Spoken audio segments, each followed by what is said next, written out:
Do you just think you can hide forever from me, Nia? In his eyes. Dante's fingers clamped around my upper arm like a vice right at the edge of the ballroom floor, the light from the massive crystal chandeliers reflecting off the gold satin of my dress.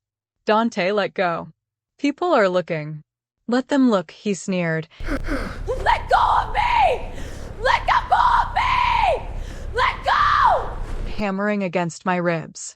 6 months. 6 months of changing my locks, blocking every shadow of his name on social media, and jumping at every car that braked too fast outside my window. 6 months of freedom, and he'd found me in the middle of the city's most exclusive gala like I was nothing more than a lost toy. We're leaving, he said, flashing a fake, charming smile at a passing waiter. I yanked back with everything I had. No, get away from me. The music didn't even skip a beat. To my left, a woman in a floor-length gown adjusted her pearl necklace and looked the other way. To my right, a group of businessmen continued laughing over their scotch. I was screaming with my eyes, but in this room, my terror was just an inconvenience to their evening. Dante's hand slid from my arm, and for a split second, I thought I was free until his fingers tangled deep into the roots of my hair. Screaming, "Stop! Dante, stop!" The pain was a white-hot lightning strike across my scalp. He twisted his fist, jerking my head back so hard my neck arched at a sickening angle. I was bent backward, staring up at the ceiling, my hands clawing fruitlessly at his muscular forearm. He leaned down, his voice a low, jagged hiss in my ear. "You thought you could just disappear? You thought you could make me look like a fool?" I looked out at the blurred faces of 50 socialites. 50 witnesses. Not one of them stepped forward. But then, across the room, the air seemed to turn cold. A man in a white button-down was standing perfectly still. He wasn't looking away. He was watching us with the calm, terrifying focus of a predator who had just found a reason to move. Slowly, his eyes locked onto mine as his hand reached for the top button of his shirt. What followed the sound of my hair being wrenched was more deafening than the music. Dante's chest was heaving, his face contorted into a mask of pure, ugly ownership. He looked around the ballroom, daring someone to challenge him, but the elite of the city were experts at looking through things that made them uncomfortable. I was just a stain on the marble floor to them. "Get up," Dante spat, giving my hair another sharp tug that forced a whimper from my throat. But then, the atmosphere in the room shifted. It didn't happen with a shout or a sudden movement. It was a slow, heavy pressure, like the air was being sucked out of the room by a vacuum. The man I had noticed earlier, the one with the white button-down and the cold, unblinking eyes, began to move. He didn't run. He didn't rush. He walked with a measured, lethal grace that made the crowd part before him like water.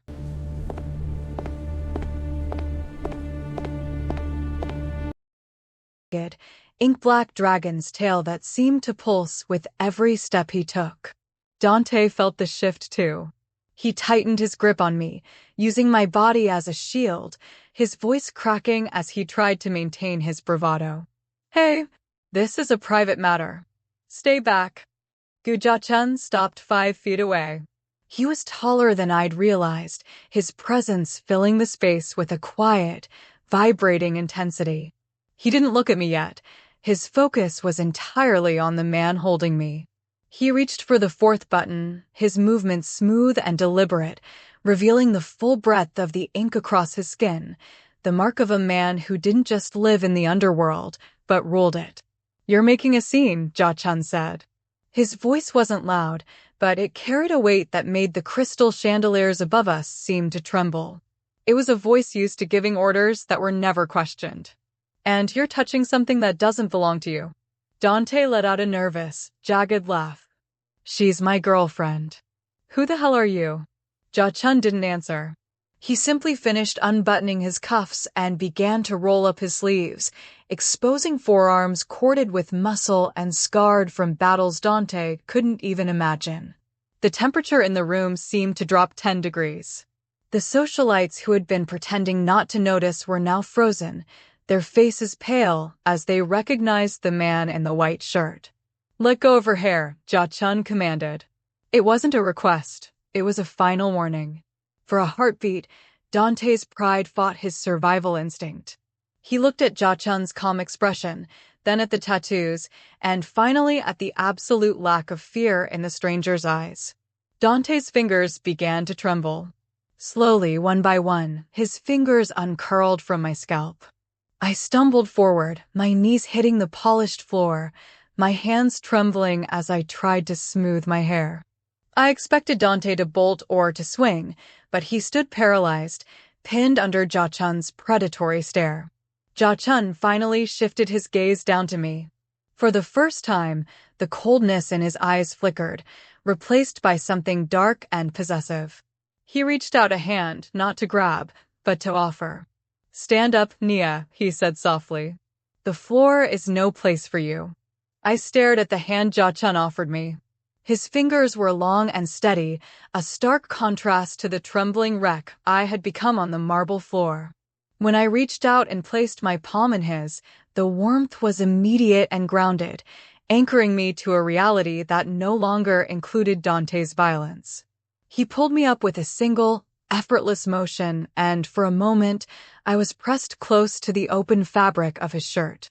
The scent of him, expensive sandalwood and something metallic, like cold rain, swirled around me, masking the scent of Dante's sweat and cheap bourbon. Dante hadn't moved. He stood frozen, his eyes darting between the tattoos on Ja-chun's chest and the exit. The bravado that had fueled his assault was gone, replaced by the sickly pallor of a man who realized he had just stepped onto a landmine. He tried to swallow, his Adam's apple bobbing nervously. "Look, man, I didn't know who she was to you," Dante stammered, his voice up an octave. We have history. You know how it is." Ja-chun didn't look at him. He kept his eyes on me, his thumb tracing a slow, possessive circle over the back of my hand. The gesture was deceptively gentle, yet it felt like he was marking me. "I don't care about your history," Ja-chun said, his voice dropping to a low, dangerous register that made the nearest guests recoil. "I care about her future. And in her future, you don't exist." He finally turned his head, his profile sharp and lethal in the chandelier light. "Do you know who I am?" Dante licked his lips, his gaze falling to the dragon ink on Ja-chun's skin. The realization hit him like a physical blow. Goo Ja-chun," he whispered, the name sounding like a death sentence. The surrounding crowd gasped, a collective intake of breath that rippled through the ballroom. The whispers began instantly, names of syndicates, stories of a man who managed the city's shadows with an iron fist. "Since you know my name," Ja-chun continued, taking a step toward Dante that forced the smaller man to stumble backward into a cocktail table, "you should know that I don't like to repeat myself. Nia Rosemont is under my protection. That means if you look at her, you're looking at me. If you touch her, you're touching me. And if you ever find yourself in the same zip code as her again, I will consider it a personal declaration of war." Dante's face went from pale to ghostly. He didn't even try to argue. He didn't look back at me. He simply turned and bolted, pushing through the crowd of socialites who were now more than happy to get out of his way to avoid the path of the man standing beside me. Ja-chun watched him go with an expression of profound boredom, as if he had just shooed away a common housefly. He then turned back to the room at large. The music had stopped, and the silence was absolute. He didn't raise his voice, but it cut through the air with surgical precision. "The show is over," he announced. "Go back to your champagne and your lies." As the guests hurriedly resumed their hollow conversations, Ja-chun's hand moved from my hand to the small of my back. It was a claim, a public declaration that the most feared man in the room had chosen a side. I should have felt terrified. I was standing in the shadow of a monster, but as we began to walk toward the exit, all I felt was the first full breath of air I had taken in 6 months. I was no longer a victim being hunted. I was a woman being guarded by the wolf. The cold night air of the city hit my face like a splash of ice water as we stepped out of the gala. A sleek, obsidian black sedan was idling at the curb, its windows tinted so dark they looked like polished stone. One of the men in Ja-chun's entourage, silent, stone-faced shadows I hadn't even noticed until now, held the door open.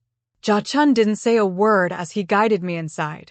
The leather was soft, smelling of newness and expensive tobacco, and as the door clicked shut, the muffled noise of the city died instantly. We were in a vacuum, a rolling sanctuary where the outside world could no longer reach me. We drove in a heavy, charged silence. I kept stealing glances at Ja-chun. He had buttoned his cuffs, but his shirt remained open at the collar, revealing the jagged edges of the dragon tattoo that had sent Dante running. He was looking out the window, his jaw set in a hard, contemplative line. I wanted to thank him, but the words felt too small for the weight of what had just happened. I also wanted to ask him why me, and what the cost of this protection would be, but the predatory stillness of his posture kept the questions trapped in my throat. The car eventually pulled into the private underground garage of a shimmering glass spire that pierced the clouds. We took a private elevator that required a biometric scan of Ja-chun's thumb. As the floors ticked upward, the pressure in my ears increased until the doors slid open directly into a sprawling penthouse. It wasn't just an apartment, it was a vault. The walls were reinforced concrete and floor-to-ceiling ballistic glass, overlooking the glittering carpet of the city below. The decor was minimalist, but bled well with dark woods, brushed steel, and soft, indirect lighting that felt like a permanent twilight. "This is where you'll stay," Ja-chun said, his voice echoing slightly in the vast space. "No one enters this building without my clearance. Not the police, not the syndicates, and certainly not him." He led me toward a hallway on the right. "This is your wing." He pushed open a set of double doors to a bedroom that looked like it belonged to a queen. But it was what was inside that stopped my heart. On the oversized bed lay a collection of shopping bags from boutiques I'd only ever dared to look at through glass windows. In the walk-in closet, rows of silk robes, cashmere sweaters, and dresses in shades of gold, cream, and deep emerald hung waiting. I turned to him, my voice trembling. "How? I only just met you. How could you have all this ready?" Ja-chun stepped into the room, his presence shrinking the massive space. He reached out, his fingers grazing a silk sleeve before his eyes moved to mine. "I told you at the party, Nia. I've been watching. I don't leave things to chance, and I don't provide half measures." He stepped closer, his shadow falling over me. "I know your size, I know your favorite colors, and I know you haven't slept a full night in 6 months. That ends here. In this vault, you are the only thing that matters." I looked at the luxury surrounding me, the silk, the stone, the security, and realized it was a beautiful cage. But after months of being hunted, the bars felt less like a prison and more like a promise. I sank onto the edge of the bed, the plush velvet yielding beneath me, and for the first time since I'd met Dante Blackwell, I didn't look at the door to see if it was locked. I knew Ja-chun had already taken care of that.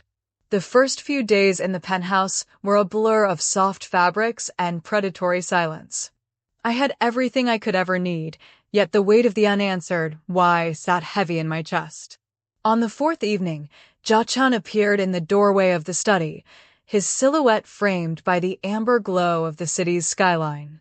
He wasn't wearing his suit jacket, his white shirt was unbuttoned at the throat, the dark ink of the dragon's tail peeking out like a warning. He held a stiff, manila envelope in his hand. "Sit," he commanded, gesturing to the leather chair across from his desk. His voice wasn't unkind, but it possessed that same low-frequency power that made my skin prickle. I obeyed, my hands folding nervously over the silk of my new robe. He didn't offer a preamble. He simply tossed the envelope onto the mahogany surface between us. It slid toward me, stopping just inches from my fingertips. "You've spent months wondering how Dante found you at that party," Ja-chun said, his eyes locking onto mine with an intensity that felt like a physical weight. "And you've spent the last few days wondering why I intervened. You think this is a fairy tale. You think I'm a hero who saw a woman in distress." I looked down at the envelope. Aren't you? A small, jagged smile touched his lips. It was the look of a man who knew exactly how dark the world could get. I'm a businessman, Nia. And in my world, everything has a price. Dante Blackwell didn't find you by accident. He hunted you because he was desperate. With trembling fingers, I opened the envelope. Inside was a single sheet of heavy paper, embossed with a seal I didn't recognize. It looked official, like a legal document, but the words typed on it were anything but legal. My breath hitched as I scanned the lines. It was a promissory note, a debt tallying nearly $2 million in gambling losses and investments gone wrong. But it was the handwritten addendum at the bottom that made the blood drain from my face. In the event of default, the undersigned agrees to surrender all rights to the collateral, Nia Rosemont. Beneath it was Dante's signature, bold and messy, dated 2 weeks before the party. He sold me, I whispered, the words tasting like ash in my mouth. He didn't want me back because he loved me. He wanted me because I was a payment. He owed money to people who make me look like a saint, Ja-chun said, his voice dropping to a gravelly whisper. He leaned across the desk, the light catching the sharp angle of his jaw. The syndicate he owed was coming for you. They didn't see a woman. They saw a way to recoup their losses. They were going to take you, Nia. And once someone like them takes you, you don't come back. I felt the room spinning. The golden cage suddenly felt much smaller. I looked up at him, my eyes stinging. And what about you? You said you bought my contract. Does that mean you own me now too? Ja-chun stood up, walking around the desk until he was standing directly over me. He reached down, his hand hovering near my face before his thumb brushed the line of my jaw, a touch that was simultaneously a comfort and a claim. I bought the debt so they couldn't collect. Dante sold your life for a seat at a poker table. I bought it because I decided you were too valuable to be handled by amateurs. He leaned in closer, his scent of sandalwood and danger filling my senses. The difference between Dante and me, Nia, is that he used you to save himself. I will use everything I have to destroy anyone who thinks you're for sale. I looked at the bill of sale, the evidence of my life being traded like a commodity, and then back at the man who had intercepted the transaction. I was still collateral, but as Ja-chun's fingers lingered on my skin, I realized the stakes had changed. I wasn't just hiding from an ex anymore. I was the prize in a war between monsters. The following days in the penthouse were marked by a suffocating silence that was louder than any scream. Ja-chun was a ghost, a presence I felt in the sudden appearance of fresh lilies on the table or the soft click of the front door at 3 a.m, but he was rarely there in the flesh. He had saved me from being sold like a piece of livestock, yet I was still living in a cage, even if the bars were made of gold and ballistic glass. I couldn't shake the feeling that the real war was happening somewhere out there, in the dark corners of the city where the creditors lived. My curiosity wasn't just a whim, it was a survival instinct. I needed to know what kind of monster was protecting me from the other monsters. On Tuesday night, I found my opportunity. Ja-chun had left his secondary phone on the charging dock in the study, a rare oversight for a man who calculated every breath. I knew his passcode. I'd watched him thumb it in a dozen times from across the room. I didn't want his messages. I wanted his location. Using a tethering app I'd learned to use during my months of hiding from Dante, I synced a tracker to his car's GPS and slipped out the service entrance before my nerves could fail me. The docks were a graveyard of rusted shipping containers and the smell of salt and rotting wood.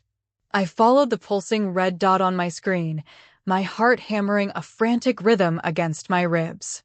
I parked my borrowed ride 3 blocks away and moved through the shadows, the gold satin of the dress I'd refused to change out of feeling like a neon sign in the darkness. I found him at Pier 47. The scene looked like something out of a nightmare. 3 black SUVs formed a semicircle around a group of men who looked like they were made of stone and scars. In the center of the floodlights stood Ja-chun.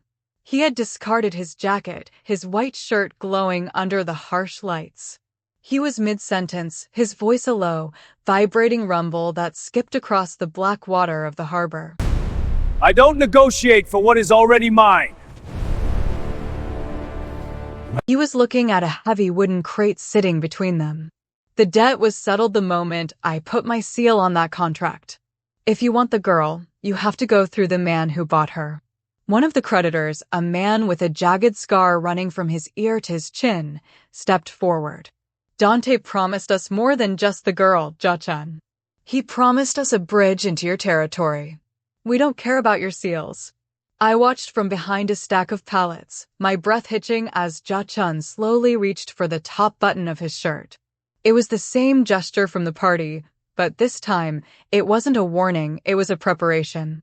As he unbuttoned the fabric, the dragon on his chest seemed to coil in the flickering light. He wasn't just a businessman anymore. He was the shadow the city feared. Dante promised you a ghost, Ja-chun whispered, his eyes turning into shards of ice. And if you take one more step, I'll make sure you join him. The tension was a physical weight, a wire pulled so tight it was seconds away from snapping.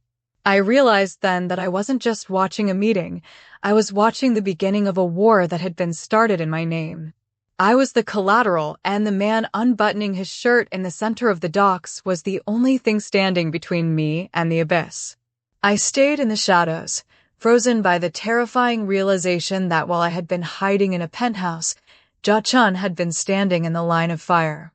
The air at the docks was thick with the scent of diesel and the impending violence that always followed a man like Goo Ja-chun. I stayed pressed against the cold metal of a shipping container, my fingers digging into the rusted grooves as I watched the scene unfold. The floodlights from the black SUVs cast long, jagged shadows across the concrete, making Ja-chun look like a giant among men. He had finished unbuttoning his shirt, the fabric hanging loose and white against the dark, intricate ink that covered his chest. The dragon seemed to writhe in the flickering light, its tail wrapping around his ribs as if it were coming alive.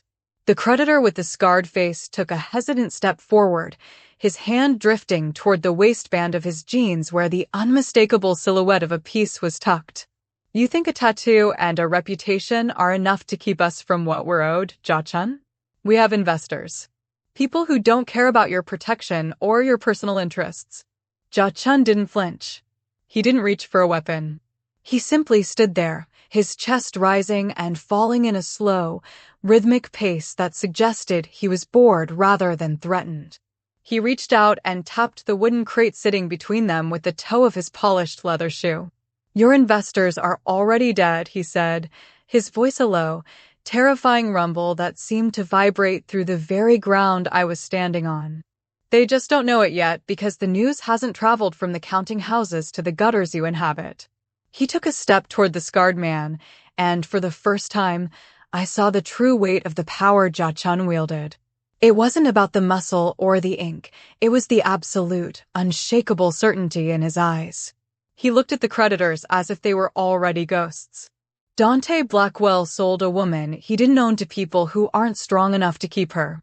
I bought her debt to keep the peace. If you try to collect again, I won't just settle the account, I will liquidate the entire firm. The scarred man froze. I could see the sweat beading on his forehead despite the cold harbor breeze. Behind him, his associates began to murmur, their eyes darting toward their cars. The intimidation was surgical. Ja-chun hadn't raised his voice, hadn't thrown a punch, yet he was dismantling their resolve with every second of his heavy, predatory silence. He reached up and slowly began to roll his sleeves higher, exposing the thick, corded muscle of his forearms, marked with the scars of old wars. Go back to your masters, Ja-chun commanded, the words dropping like lead weights into the water. Tell them Nia Rosemont is no longer a name they are permitted to speak. Tell them if I see a single one of your shadows near my property again, I will burn everything you love to ash. For a heartbeat, the world stood still. Then, without a word, the scarred man turned and signaled to his crew. The sound of doors slamming and engines roaring to life shattered the quiet of the docks. They didn't just leave, they fled, the tires of their SUVs screeching as they peeled away from the pier. Ja-chun stood alone in the center of the floodlights, his shirt still open, his gaze fixed on the darkness where the cars had disappeared. He didn't look like a hero. He looked like a king standing over a battlefield he had won without firing a single shot. I stayed in the shadows, my heart pounding so hard I thought he might hear it, realizing that the man protecting me was far more dangerous than the ones I had been running from. And yet, as he slowly began to rebutton his shirt, his movements calm and precise, I knew I would never feel safer than I did in his shadow. The following morning, the quiet of the penthouse felt different, heavy with the aftershocks of the confrontation at the docks. I sat by the floor-to-ceiling windows, watching the city wake up, feeling like a ghost in a glass tower. Ja-chun was gone before dawn, leaving only the faint scent of sandalwood and a new security detail stationed outside my door. I thought the display of power at the pier would have ended it, but men like Dante Blackwell don't know how to stop, they only know how to pivot. Dante was a cornered rat, and cornered rats are at their most dangerous when they have nothing left to lose. While Ja-chun was consolidating his hold on the city's shadows, Dante was in a basement bar on the outskirts of the district, meeting with the remnants of the syndicate that Ja-chun had humiliated. He wasn't there to pay them. He was there to play his final, desperate card. He knew he couldn't beat Ja-chun with muscle, so he decided to beat him with a narrative. You think he bought her to protect her? Dante's voice, recorded by one of Ja-chun's hidden bugs and played back for me later that evening, was high and frantic. He didn't buy a contract. He kidnapped a civilian. Nia Rosemont isn't his partner, she's his prisoner. He's using her as a trophy to show you all that he can take whatever he wants, whenever he wants. If you let him keep her, you're admitting that Goo Ja-chun owns the very air you breathe. Dante was spinning a web of lies, trying to convince the syndicate that my presence in the penthouse was a declaration of war against the old ways of the underworld. He told them I was being held against my will, tortured for information about their holdings, and that Ja-chun was planning to use me as the key witness to dismantle their operations. It was a brilliant, pathetic gamble. He wanted to spark a conflict so large that Ja-chun would be forced to drop me just to survive the fallout. He unbuttoned his shirt at that party like he was a god, Dante hissed to the scarred man from the docks. But he's just a man with a lot of ink and a big ego. If we move together to rescue her, the public will see us as the ones restoring order. Ja-chun becomes the kidnapper, and you become the heroes who put him back in his place. The syndicate leaders, fueled by their own bruised egos and the sting of the previous night's defeat, began to listen. They didn't care about me, but they cared about the precedent. If Ja-chun could claim collateral and walk away unscathed, their entire business model of fear was at risk. Dante was offering them a righteous excuse for a bloodbath.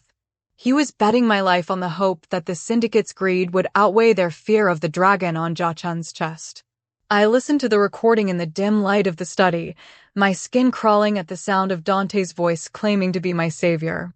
He was willing to burn the entire city down just to see me back in a cage of his own making.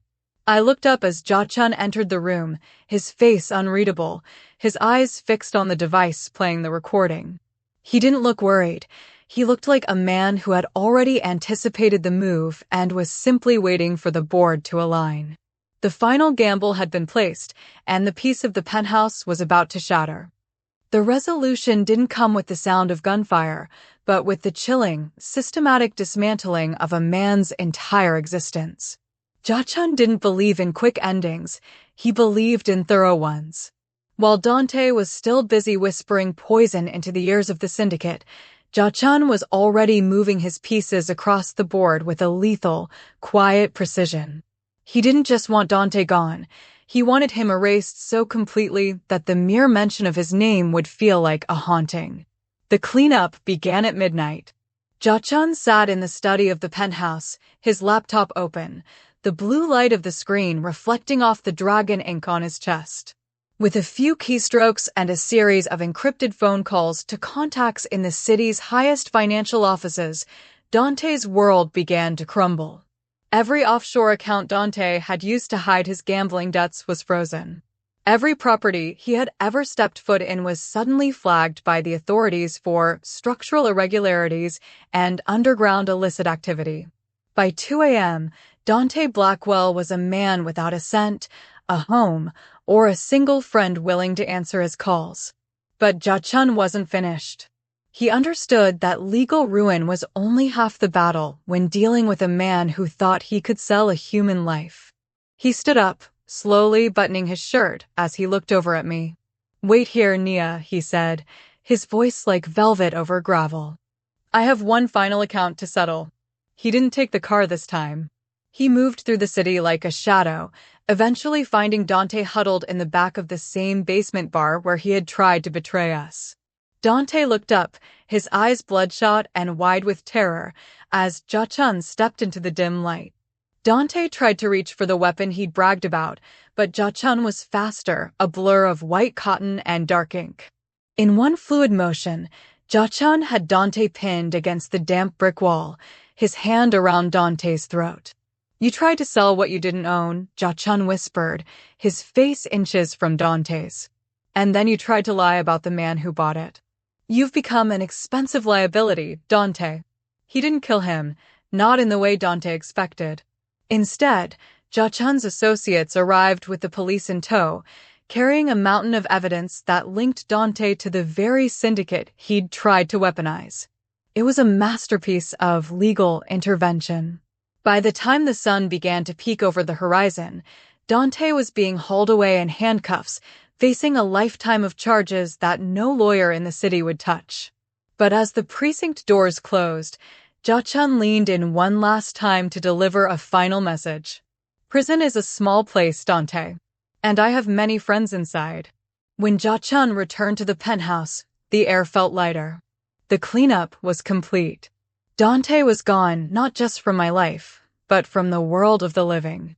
Ja-chun walked toward me, his movements weary, but his gaze still burning with that same fierce protectiveness.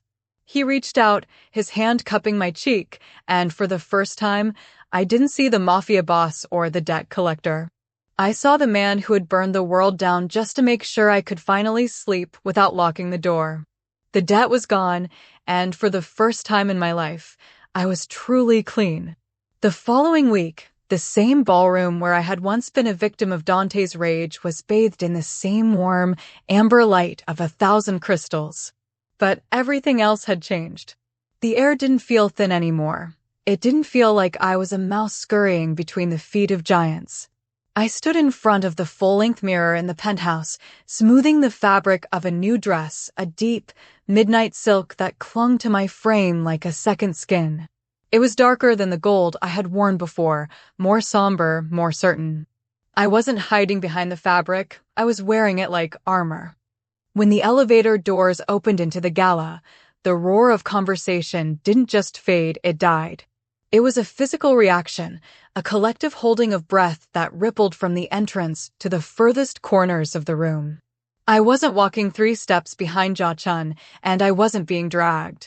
I was at his side, my hand resting lightly but firmly on his forearm. Ja-chun looked different tonight.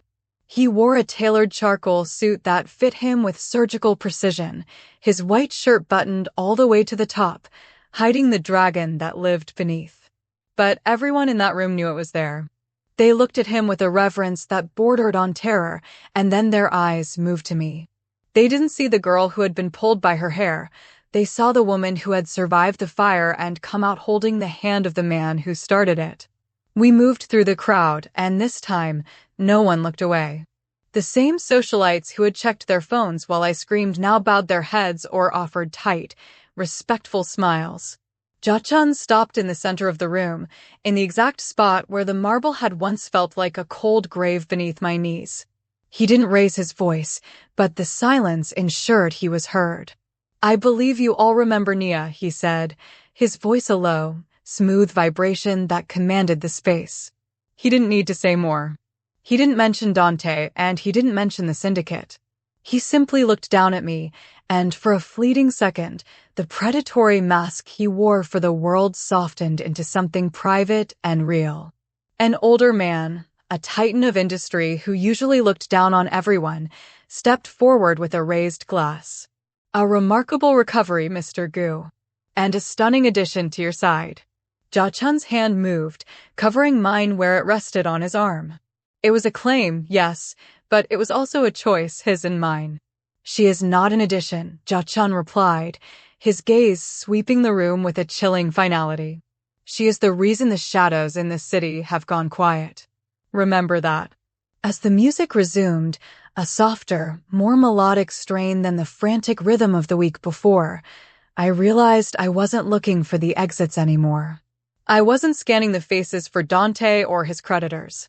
I looked at the man beside me, the monster who had become my shield, the mafia boss who had unbuttoned his jacket to save a stranger. I had been collateral in a game I didn't understand, but tonight, I was the partner of the most dangerous man in the room. And as we stepped onto the dance floor, I knew I wasn't just staying because I was safe. I was staying because, for the first time in my life, I was exactly where I belonged. The girl who ran was gone. The woman who remained had finally found her power. The most profound lesson woven into the fabric of Nia and Ja-chun's journey is that being seen is the first step toward being saved. For months, Nia lived in the shadows of her own life, a ghost haunted by the memory of Dante's hands. At the party, surrounded by hundreds of people, she was invisible in her suffering because society chose to look away. The story teaches us that true strength, represented by Ja-chun, isn't found in the power to dominate, but in the courage to acknowledge another person's pain when everyone else is pretending it doesn't exist. It serves as a heartfelt reminder that our past traumas do not define our worth. Nia was traded like a piece of collateral, yet she found a man who looked at a bill of sale and saw a human life worth more than any currency. We learn that finding safety isn't just about high walls and security details. It's about finding a space and a person where you can finally stop holding your breath. The transition from the golden dress of a victim to the midnight silk of a partner tells us that while we cannot control the storms that find us, we can choose who we stand beside when the clouds finally clear. Ultimately, the story celebrates the healing power of a love that protects, a respect that empowers, and the beautiful moment when a survivor finally realizes they no longer have to run.